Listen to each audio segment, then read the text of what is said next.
காலச்சக்கரத்தில் 10வது ராசியான மகர ராசிக்காரர்களே, யார் முன்னாடியும் தலை வணங்காமல் வாழ வேண்டும் என்று முடிவுடன் இருக்கும் மகர ராசி அன்பர்களே, உங்களுக்கு இந்த ஆடி மாதம் அருமையாகத்தான் இருக்கிறது.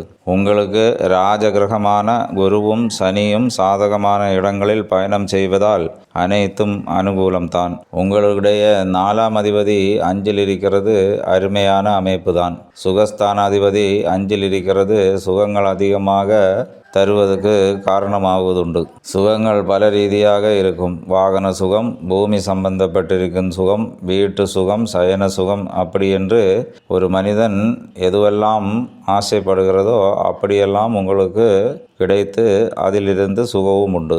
ஆடி 17ஆம் தேதி வரை அங்காரகன் 5ல் தான் இருக்கிறார். பிள்ளைகள் மூலமாக கூட உங்களுக்கு சுகங்கள் வரலாம். புது வாகனங்கள் வாங்கி அது மூலம் மகிழ்ச்சியாக உலா வரலாம். உத்திராடம் 2, 3, 4 பாதங்கள், திருவோணம் 4 பாதங்களும், அவிட்டம் 1, 2 பாதங்களும் தான் மகர ராசிக்காரர்கள்.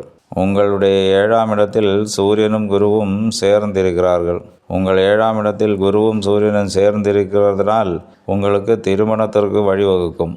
திருமணம் ரொம்ப தள்ளி போனவர்களுக்கும், அப்படி என்றால் போன 8-9 வருஷமாக உங்களுக்கு நேரம் சரியில்லை என்று திருமணமாகாத தள்ளி போனவர்களுக்கும், தற்போது 35-40 வயசு இருக்கிற மகர ராசிக்காரர்களுக்கும், தற்போதைய சூழ்நிலையில் திருமண வயது எட்டியவர்களுக்கும் திருமணம் கைகூடி வரும் நேரம் இது.